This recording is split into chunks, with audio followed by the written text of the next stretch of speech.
الحمد لله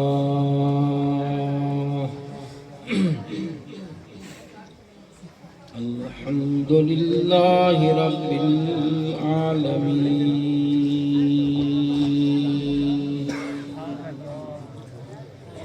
أما بعد فأعوذ بالله من الشيطان الرجيم. بسم الله الرحمن الرحيم.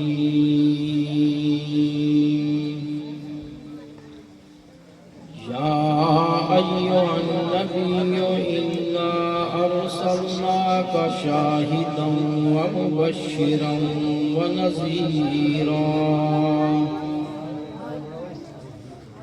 وداعيا إلى الله بإذنه وسراجا منيرا. آمنت بالله صدق الله العظيم. إن الله وملائكته يصلون على النبي يا أيها الذين آمنوا صلوا عليه وسلموا تسليما. اللهم صل على سيدنا مولانا محمد وعلى آل سيدنا ومولانا محمد وبارك وسلم وصل عليه. برادران اسلام نہایت ہی ذوق شوق کے ساتھ جوم جوم کر ان ببرکت ساعتوں میں اپنے کریم آقا صلی اللہ علیہ وسلم کی بارگاہ اقدس میں ہدیہ صلی اللہ علیہ وسلم کی پھول نچھاور کیجئے. الصلاۃ والسلام علیک یا سیدی یا رسول اللہ وعلی آلک وصحابک یا سیدی یا حبیب اللہ. الصلاۃ والسلام علیک یا سیدی یا رسول اللہ وعلى آلك وصحابك يا سيدي يا شفيع المذنبين. آج میلاد النبی ہے کیا سہانا نور ہے. آج میلاد النبی ہے کیا سہانا نور ہے. آ گیا وہ نور والا جس کا سارا نور ہے. عرش نوری فرش نوری ذرہ ذرہ نور ہے.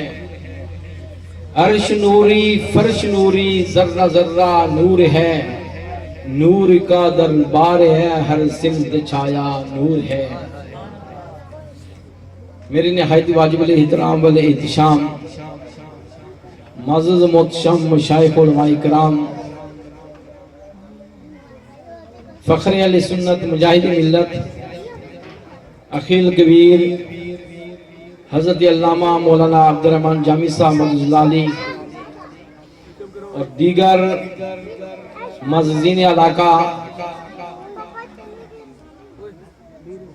آج کی اس ببرکت محفل کے انعقاد پر اور اس عید کبیر کی مناسبت سے یہ بندہ ہی ناچیز دل کی عطا گہرائیوں سے آپ تمام احباب کو ہدیہ تبریک پیش کرتا ہے.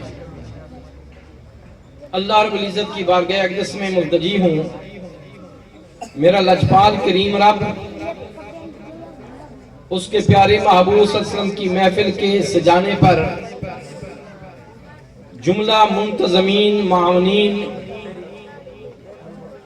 اور حاضرین کو ہر قدم کے بدلے اجر و ثواب عطا فرمائے.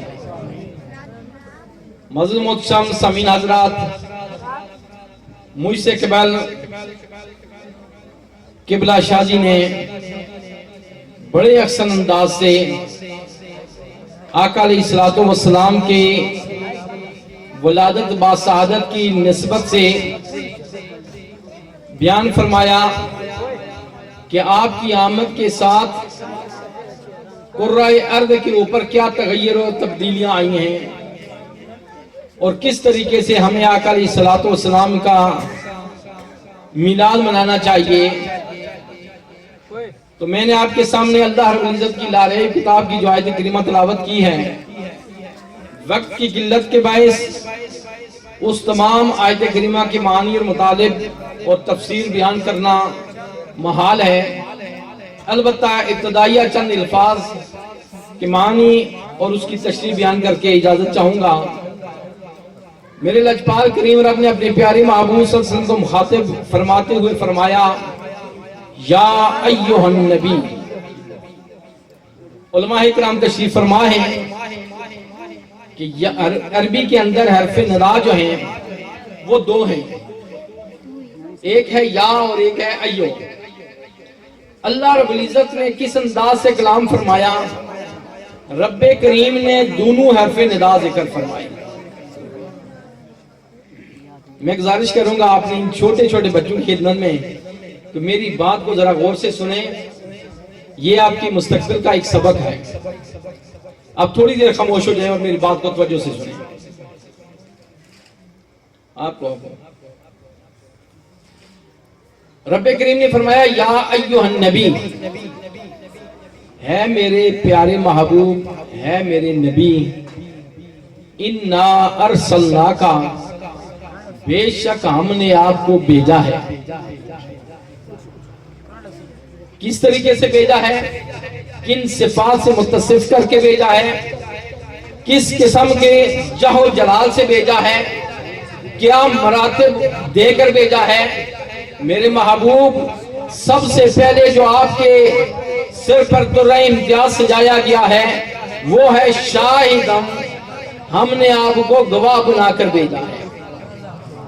پھر مبشرم، خوشخبری دینے والا بنا کر بھیجا ہے۔ وَدَاعِيًا إِلَى اللَّهِ بِإِذْنِهِ، اور اللہ رب العزت کے حکم سے دعوت دینے والا بنا کر بھیجا ہے۔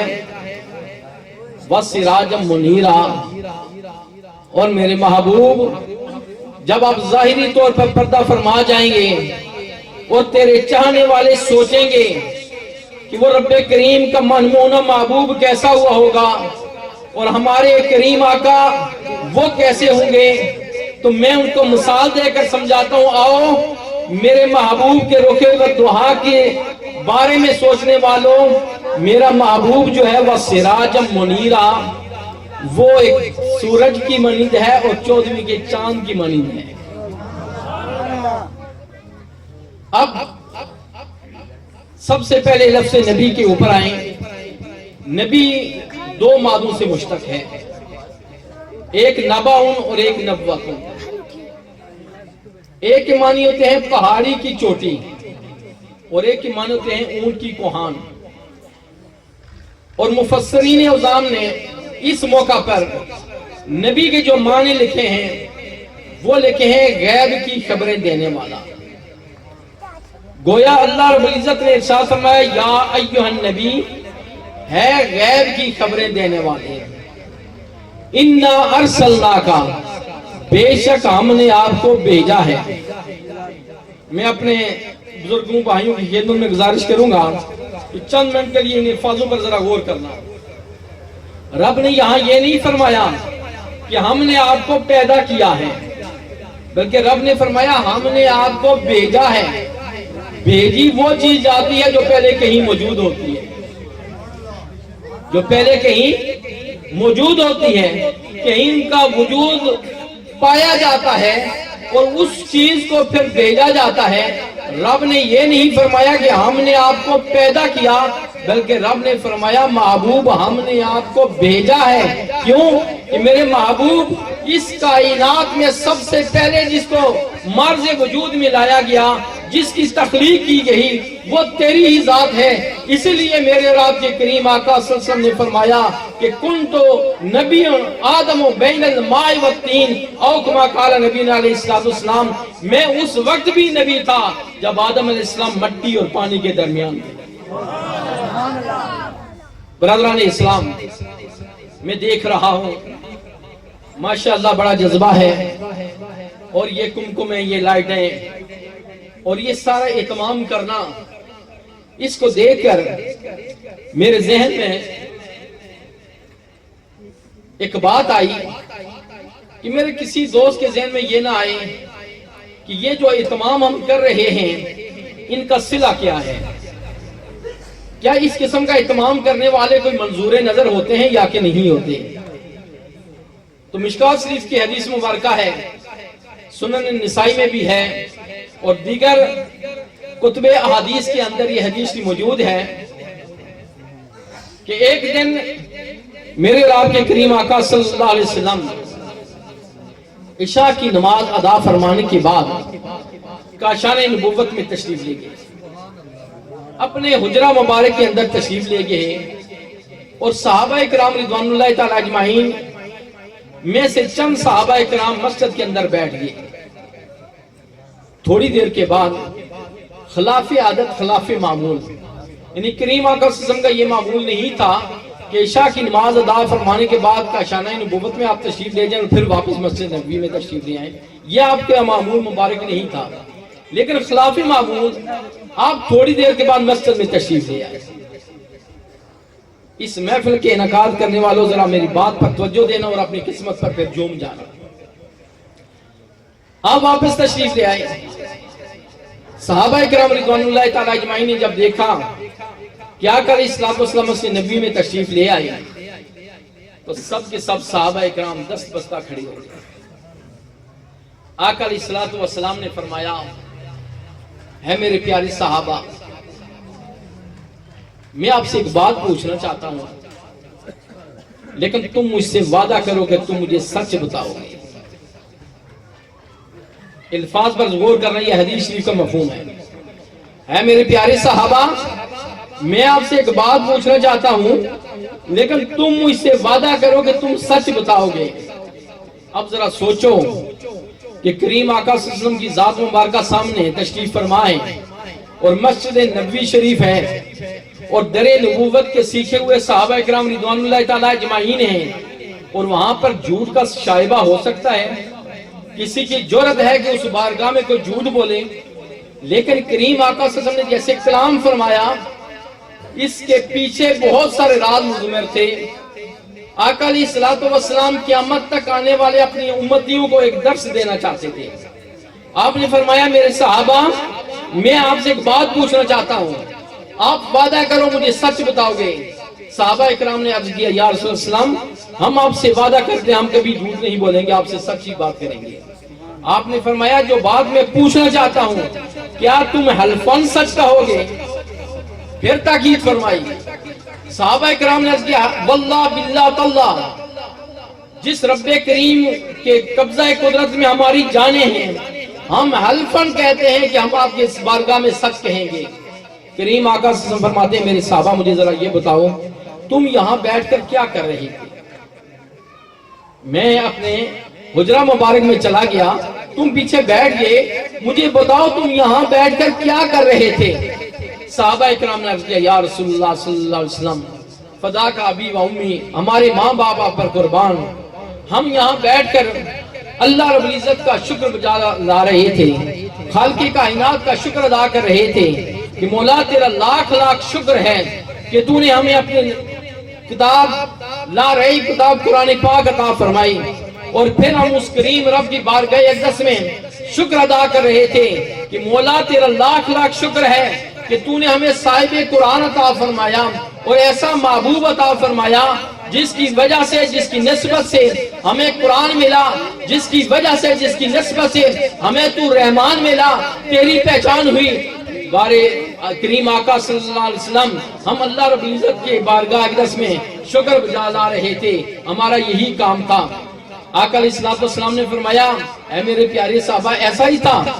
عرض کرنے لگے، یا رسول اللہ، ایسا ہی تھا کہ آپ کے آنے پر اللہ تعالیٰ کا شکر ادا کر رہے تھے، مولا تیرا لاکھ لاکھ شکر ہے، تیرا محبوب آیا ہے، ان کی نسبت سے قرآن آیا ہے، اور ان کی نسبت سے رحمان کی پہچان ہوئی ہے، اور ہم تیرے سامنے جبین نیاز جھکا رہے ہیں، سر بسجود ہو رہے ہیں۔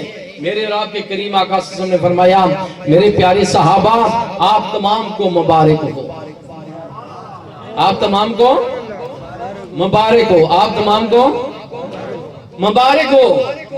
آپ نے فرمایا، میں ابھی اپنے حجرہ مبارک میں جب گیا تو اللہ رب العزت کا پیغام دل نواز حضرت جبرائیل امین لے کر آئے، اور آ کر جبرائیل امین نے یہ کہا کہ ہے کالی کملی والے تاجدار، اللہ رب العزت فرما رہا ہے کہ جو مسجد نبی کے اندر تیرے جاننثار بیٹھ کر عمل کر رہے ہیں وہ مجھے اتنا پسند آیا ہے، میں رب اور میرے جتنے بھی فرشتے ہیں ان کو سلام پیش کر رہی ہیں۔ لہذا میرے صحابہ، میں نے آپ سے اس لیے تاکید پہلے کی کہ مجھے سچ سچ بتانا تم کیا کر رہے تھے۔ جب انہوں نے بتایا کہ آپ کی آمد پر رب کا شکر بجا رہے تھے تو آقا علیہ الصلوۃ والسلام نے فرمایا کہ آپ کو مبارک ہو، اللہ رب العزت اور اس کے فرشتے آپ کو سلام پیش کر رہے ہیں۔ ترمنے کے باسیوں، یقیناً آج اس محفل کے انعقاد پر آپ کو بھی اللہ رب العزت اور اس کے فرشتے سلام پیش کر رہے ہوں گے۔ کیوں کہ میرے کریم رب نے فرمایا ہے غیب کی خبریں دینے والے، ہم نے آپ کو بھیجا ہے شاہدم، گواہ بنا کر۔ اب مجھے ایک بات بتائیں، یہاں پر اکثر بزرگ آباد تشریف فرما ہے، عدالتوں کا تو چکر لگتا ہی رہتا ہے۔ جب کوئی کیس ہو، جج صاحب کے سامنے شہادتیں ہو رہی ہوں اور ایک گواہ کھڑا ہو تو جج صاحب جب اس سے یہ پوچھیں ذرا مجھے یہ بتا کہ جس وقوع کی تو شہادت دے رہا ہے اس کو تو نے اپنی آنکھوں سے دیکھا ہے، تو وہ کہے نہیں جناب میں نے دیکھا تو نہیں ہے، صرف سنا ہے، مجھے بتاؤ اس کی گواہی قبول ہو جائے گی؟ جی بھائی اس کی گواہی قبول ہو جائے گی؟ نہیں قبول ہوگی، چونکہ شہادت کہتے ہی اسے ہیں جو اپنی آنکھوں سے دیکھا جائے۔ اور مفسرین اعظام نے شاہد کے معنی جو اس کی تفسیر لکھی ہے انہوں نے لکھا ہے الشہید و الشہود و الحضور و مال مشاہدتا اما بالبصر او بالبصیرہ، کہ گواہ وہ ہوتا ہے جس چیز کی وہ گواہی دے رہا ہوتا ہے اس چیز کو اس نے اپنی ظاہری آنکھوں کے ساتھ دیکھا ہو یا بصیرت کے نور کے ساتھ دیکھا ہو۔ اور اللہ رب العزت نے فرمایا، حدیث قدسی ہے کہ کل قیامت کا دن ہوگا اور میرے پیارے محبوب صلی اللہ علیہ وسلم اپنے ایک ایک امتی کی نشاندہی فرمائیں گے، یہ میرا امتی ہے، یہ میرا امتی ہے، اس کو بھی جنت میں بھیجو، اس کو بھی جنت میں بھیجو۔ جب یہ ہوگا تو وہاں پر عرض کی جائے گی یا رسول اللہ صلی اللہ علیہ وسلم اس نے جو اتنے اتنے گناہ کیے ہیں، میرے لجپال کریم آقا سے فرمائیں گے کہ تم نے اس کے ان گناہوں کو دیکھا ہے جو ظاہری اس نے کیا ہے یا اس کے ان اعمالوں کو دیکھا ہے جس نے ظاہری کیے ہیں، میں اس کے بند کمرے کے اندر بیٹھ کر اس کی تسبیح و تحلیل جو ہے اس سے بھی میں واقف ہوں، کیونکہ مجھے رب نے اپنی امتیوں کے لیے شاہد بنا کر بھیجا تھا اور میں اپنے بصیرت کے نور کے ساتھ مناظرہ کر رہا تھا، میں دیکھ رہا تھا، اس لیے میں گواہی دے رہا ہوں یہ میرا امتی جنتی ہے، اس کو جنت میں بھی۔ برادران اسلام، موجودہ وقت جو جا رہا ہے، میں اکثر دوست احباب کی خدمت میں گزارش کرتا ہوں کہ دوستان معظم اب ان جھگڑوں کو چھوڑ دو۔ آقا علیہ الصلوۃ والسلام حاضر نہیں یا غیر حاضر ہیں، آقا علیہ الصلوۃ والسلام نور تھے یا بشر تھے، ان باتوں کو چھوڑ دو۔ یہ باتیں روزے روشن کی طرح یہاں ہیں، ماننے والے مان رہے ہیں، نہیں ماننے والے نہیں مانیں گے، ان جھگڑوں کو چھوڑ دو۔ اس وقت جو اغیار ہمارے اوپر حملہ کر رہے ہیں وہ ناموس رسالت صلی اللہ علیہ وسلم پر حملہ کر رہے ہیں۔ اغیار کی یہ کوشش ہے کہ ان محبان مصطفیٰ صلی اللہ علیہ وسلم کے دلوں سے، ان کے قلوب اذہان سے محبت مصطفیٰ صلی اللہ علیہ وسلم کو نکال کر باہر پھینک دو، اس کے بعد یہ کھوکھلا ہو جائیں گے، پھر ان کی وہ طاقت ختم ہو جائے گی۔ لہذا اس وقت ہمیں ان جھگڑوں سے نکلنا چاہیے، ہمیں ان باتوں سے کو چھوڑنا چاہیے، ہمیں اغیار کی پالیسی کو سمجھتے ہوئے اس کے سامنے سیسا پرائی دیوار بننا چاہیے۔ برادران اسلام، جب پاکستان کے اندر مرزا غلام احمد قادیانی اور اس کے حواریوں کو غیر مسلم قرار دے دیا گیا تو اس وقت پاکستان کے اندر جب ان کی دال نہیں گلی تو انہوں نے عالمی عدالت جنیوا کے اندر جا کر کیس کر دیا، اور وہاں پر جو کیس کیا گیا وہاں پر 15 ججز پر مشتمل بینچ تھا جن کے سامنے یہ کیس تھا۔ میں یہ پیغام اپنے نوجوانوں کو بتانا چاہتا ہوں، آپ اپنے ذہنوں کے اندر یہ بات بٹھا لیں جب آپ کے اوپر کوئی سوال ہوتا ہے تو آپ خاموش ہو جاتے ہیں، اور اس وقت پاکستان کی نمائندگی کے لیے جس ہستی کو منتخب کیا گیا کہ آپ جائیں اور جا کر پاکستان کی نمائندگی کریں، پاکستان کی وکالت کریں، وہ شخصیت تھی حضور ضیاء الامت جسٹس پیر محمد کرم شاہ صاحب علیہ رحمۃ اللہ علیہ۔ آپ کو جنرل ضیاء الحق صاحب نے کہا کہ پیر صاحب میری نظر آپ کے اوپر ٹھہر گئی ہے، آپ نے پاکستان کی عزت کو بچانا ہے، آپ جتنے وکلا کہیں گے اتنے میں وکلا آپ کے ساتھ بھیج دوں گا۔ میرے پیر و مرشد، میرے استادی محترم، آپ نے فرمایا جنرل ضیاء الحق صاحب میرے کریم آقا کا یہ بیان آپ نے نہیں سنا سچائی کو ہمیشہ نجات ہے، جھوٹ کو ہمیشہ ہلاکت ہے، مجھے کسی وکیل کی ضرورت نہیں، اگر آپ مجھے اس خدمت کے لیے بھیج رہے ہیں، یہ خادم اکیلا جائے گا اور جا کر پاکستان کی طرف سے یہ کیس لڑے گا اور انشاءاللہ میرا کریم رب مجھے کامیابیوں سے ہمکنار فرمائے گا۔ پھر ہوا یہی، اس وقت دارالعلوم محمدیہ غوثیہ بیرہ شریف کے اندر بطور طالب علم میں تھا، اور یہ سارا منظر میری آنکھوں کے سامنے تھا۔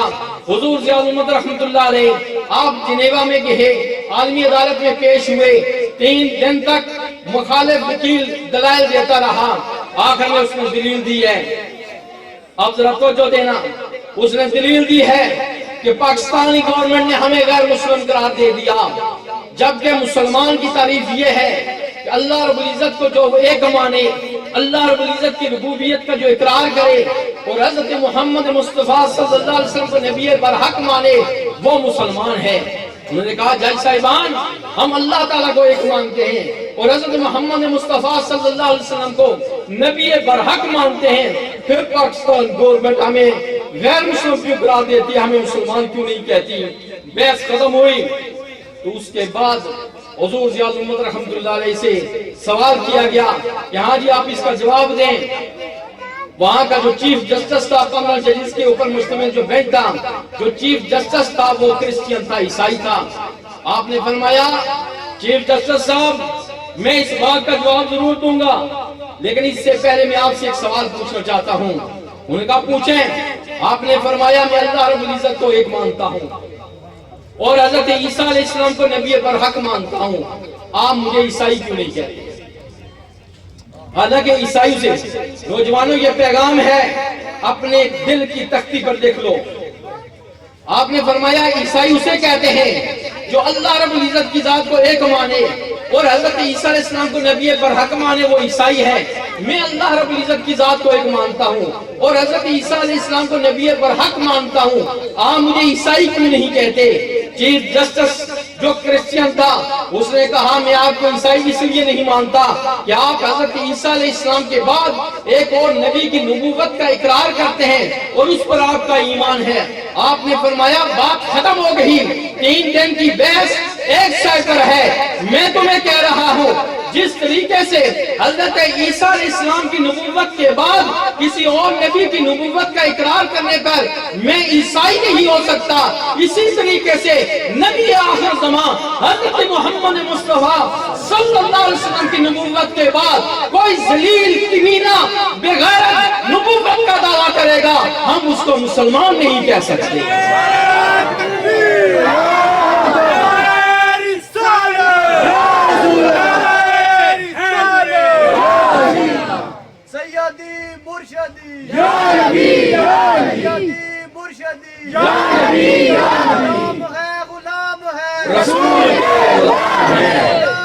رسول میں موت بھی قبول ہے،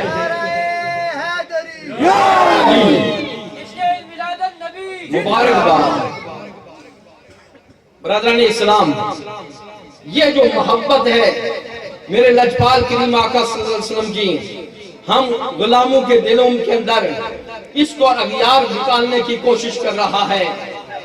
دوستانی محترم، آپ سب جانتے ہیں کہ راول پنڈی کے اندر ایک کالج ہے، گارڈن کالج جسے کہتے ہیں۔ یہ کالج ایک عیسائی کے نام سے منسوب ہے اور اس کا پرنسپل پروفیسر وہ گارڈن تھا۔ اس سے کسی نے پوچھا کہ آپ نے خلوص کہاں پایا؟ انہوں نے کہا میں نے خلوص ایک بیکاری سے سیکھا ہے۔ ایک مانگنے والے سے میں نے خلوص سیکھا ہے اور میں اس کے خلوص کو داد دے رہا ہوں آج تک۔ انہوں نے کہا کیا ہوا؟ وہ کہنے لگے کہ ایک دن میں صبح واک کے لیے نکلا، صبح چہل قدمی کے لیے نکلا، میں دیکھتا ہوں کہ ایک بکاری آ رہا ہے، اس نے گلے میں کشکول ڈالا ہوا ہے، اس نے گلے میں اپنے کشکول ڈالا ہوا ہے، اس کے اندر سکے ہیں، روپیہ 2 روپے 5 پیسے 10 پیسے پڑی ہوئی ہے، اور وہ باغے میری طرف آیا، میں تھوڑا سا تیز چلنا شروع کر دیا، پھر وہ میرے پیچھے پیچھے تیز چلنا شروع کر دیا، یہاں تک مجھے وہ پہنچ گیا، میرے پاس آ کر کہتا ہے کہ تجھے حضرت عیسیٰ یسوع مسیح کا واسطہ مجھے کچھ رقم دے دو، مجھے کچھ پیسے دے دو۔ میں نے اس کو جھڑکا، میں آگے چلنا شروع کر دیا، پھر وہ میرے پیچھے چلا، پھر آگے جا کر اس نے مجھے روک لیا، پھر وہ مجھے کہنے لگا حضرت عیسیٰ یسوع مسیح کا واسطہ مجھے کوئی پیسے دے دو۔ میں نے اس کو پھر دھکا دیا، پھر میں نے بھاگنا شروع کر دیا، کہتے ہیں وہ بکاری میرے پیچھے بھاگنا شروع ہو گیا، آخر جا کر پھر اس نے مجھے روک لیا۔ جب میں تھک گیا اس نے مجھے کہا حضرت عیسیٰ یسوع مسیح کا واسطہ مجھے کچھ رقم دے دو۔ میں نے کہا تم کیا بکواس کرتے ہو؟ اگر میں تمہیں یہ کہوں کہ تمہیں اپنے نبی حضرت محمد مصطفیٰ صلی اللہ علیہ وسلم کا واسطہ یہ جتنے پیسے مجھے دے دو تم کیا کرو گے؟ وہ گارڈنر کہتا ہے کہ جو ہی میں یہ بات کرتا کیا وہ بکاری اپنا کشکول کو اٹھاتا ہے اور میرے پاس میری طرف بڑھاتا ہے، ساتھ ہاتھ جوڑ کے کہتا ہے تجھے اس کریم رب کا واسطہ میرے نبی کے نام پر مجھ سے پیسے مانگنے والے اب انکار نہ کرنا، یہ قبول کر لے تو پیسے مانگ رہا ہے۔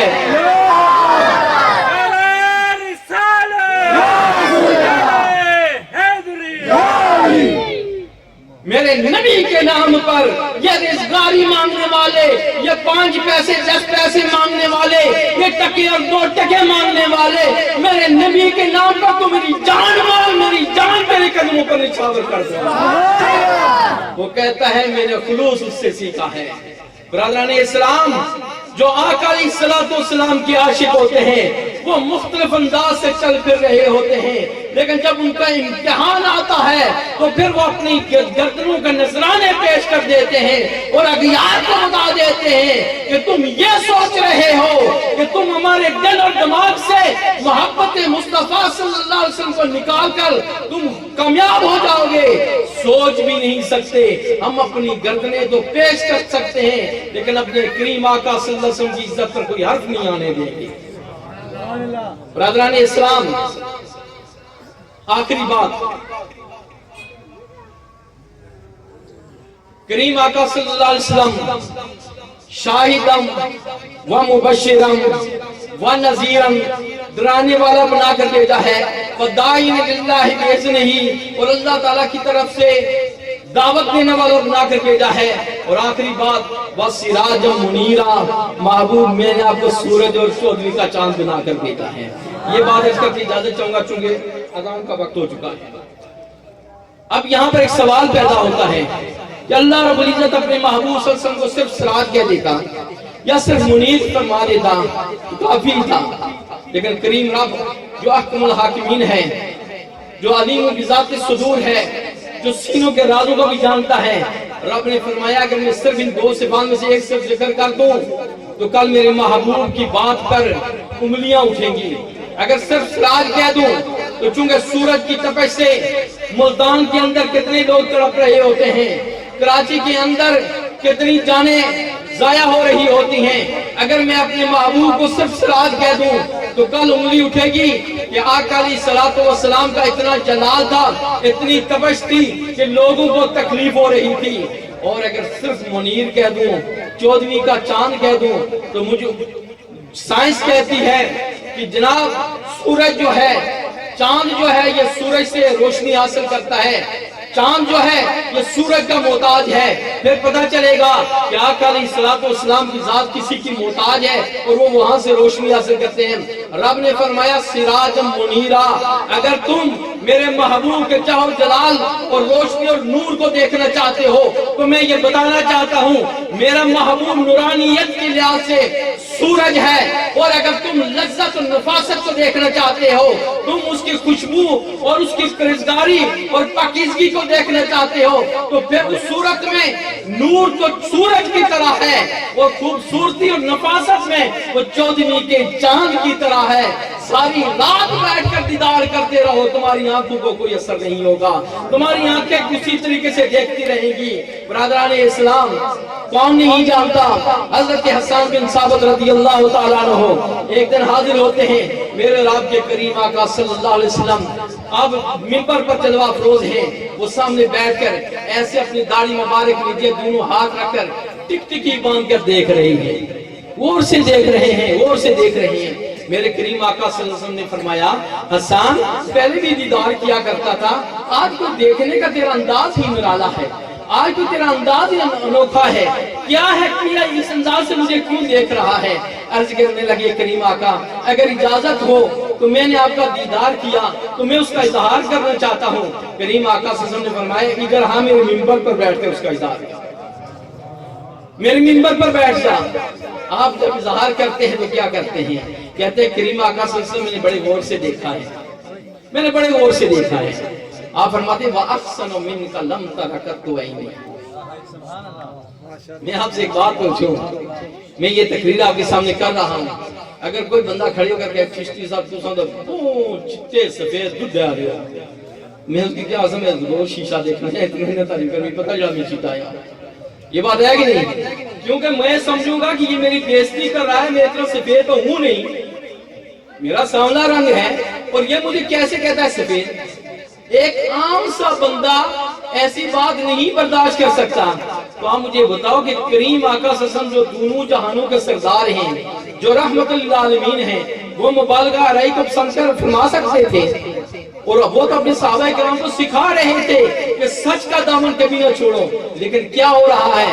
وہ کہتے ہیں وَأَحْسَنُ مِنْكَ لَمْ تَرَ قَطُّ عَيْنِي۔ کریم آقا آج بیٹھ کے جب ٹکٹکی باندھ کر دیکھا ہے نا تو حسان کا ذہن یہ کہہ رہا ہے وَأَحْسَنُ مِنْكَ لَمْ تَرَ قَطُّ عَيْنِي، آپ جیسا حسین میری آنکھ نے آج تک دیکھا ہی نہیں۔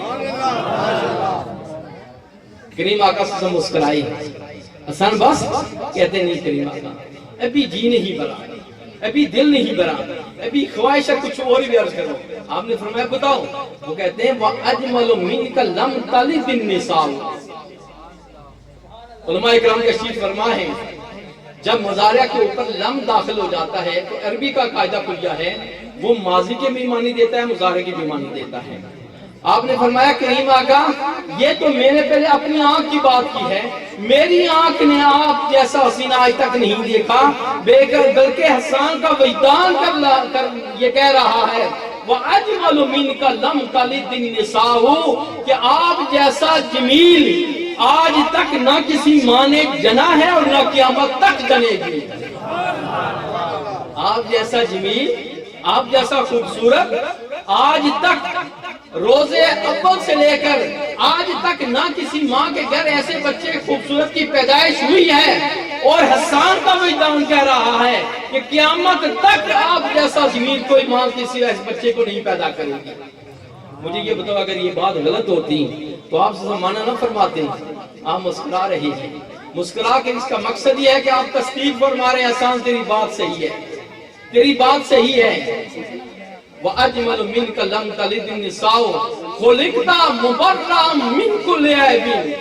میرے لجپال کریم آقا میں یہ کہہ رہا ہوں، میں اس نتیجے پر پہنچا ہوں خُلِقْتَ مُبَرَّأً مِنْ كُلِّ عَیْبٍ، اس لجپال کریم رب نے آپ کو ایسے پیدا کیا ہے کہ تمام عیوب اور تمام نقائص سے آپ کو پاک کر کے بھیجا ہے۔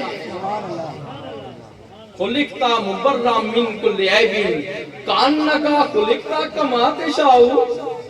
میرے لجپال کریم آقا مجھے تو یہ لگ رہا ہے جیسے آپ چاہتے تھے، آپ پسند فرماتے تھے، ایسے ہی رب نے آپ کو پیدا فرمایا ہے۔ اللہ رب العزت کی بارگاہ اقدس میں دعا ہے لجپال ہمیں اپنے کریم آقا صلی اللہ علیہ وسلم کا سچا اور پکا عشق عطا فرمائے، اور آقا علیہ السلام کی بتائی ہوئی شریعت کے مطابق ہمیں زندگی بسر کرنے کی توفیق عطا فرمائے۔ میں نے آپ کو جو بات عرض کی ہے اس کا اگر خلاصہ نکالے تو وہ یہ ہے محبت مصطفیٰ صلی اللہ علیہ وسلم۔ اب میلاد شریف کی محفل کا انعقاد ہم کریں، بلا شک و شبہ بڑی برکت والی ہے، لیکن دوستو جیسے شاہ صاحب نے بتایا کہ سب سے زیادہ بیٹیوں کو میلاد منانا چاہیے، ان کی خوش قسمتی ہے۔ آپ کو پتہ ہے کہ میرے کریم آقا صلی اللہ علیہ وسلم نے کیا فرمایا ہے؟ آپ نے فرمایا کہ مسلمان کی آنکھوں میں حیا ہونا چاہیے. اگر اس کی آنکھ کے سامنے کسی کی بیٹی آ جائے تو اس کی نظر جھک جانی چاہیے. اس کی نظر کے اندر اتنا حیا ہو کہ اس کی نظر جھک جائے اور وہ بیٹی اس کو اپنا محافظ سمجھے. ذرا ہم اپنے گریبان میں جان کر دیکھیں کہ کیا آج ہماری بیٹیاں، ہماری بہنیں وہ ہمیں اپنا محافظ سمجھتی ہیں؟ شرم سے ڈوب مرنے کا مقام ہے. اگر ہم یہ سوچیں تو ہماری بہنیں، ہماری بیٹیاں کالج اور یونیورسٹی اس لیے چھوڑ رہی ہیں کہ ان کو محافظ نہیں مل رہے، اور ہم ایک طرف آقا علیہ السلام کی امتی ہونے کے دعویدار ہیں، لیکن دوسری طرف ہماری آنکھوں کے اندر وہ خونخوار بھیڑیے کا کردار ہے. ہماری مائیں، بہنیں اور بیٹیاں ہماری آنکھوں سے محفوظ نہیں. میں اپنے بھائیوں، دوستوں کو ایک دعوت فکر دینا چاہتا ہوں. ذرا سوچو کہ اگر ہمارا یہی کردار ہے تو اس محفل میلاد کے صدقے اسی محفل کے اندر بیٹھ کر استغفار پڑھو اور سچے دل سے توبہ کر لیں کہ بار الہی اس سے پہلے جو غلطیاں ہوئی ہیں تو کریم رب ہمیں معاف فرمانے والا ہے. اس محفل میلاد کے صدقے کریم آقا کی شریعت اور آقا علیہ السلام کی تعلیمات کے اوپر لبیک کہتے ہوئے آج کے بعد ہم یہ عہد کرتے ہیں ہماری کوئی ماں، بہن، بیٹی ہماری بری نظر کا وہ مصداق نہیں بنے گی، وہ ہمیں اپنا محافظ سمجھے گی، اور ہم اس کے اگر وہ بہن ہے تو بھائی بن کر رہیں گے، اگر وہ ہماری ماں کی جگہ ہم اس کا بیٹا بن کر رہیں گے، اور اگر وہ ہماری بیٹی ہے تو ہم اس کا والد بن کر اس کو دکھائیں گے. میں امید کرتا ہوں کہ میری اس بات پر آپ لبیک کہیں گے. اللہ رب العزت کی بارگاہ اقدس میں دعا ہے خالق کائنات ان حقائق کو ہمیں پہچاننے کی توفیق عطا فرمائے. وآخر دعوانا الحمدللہ رب العالمین.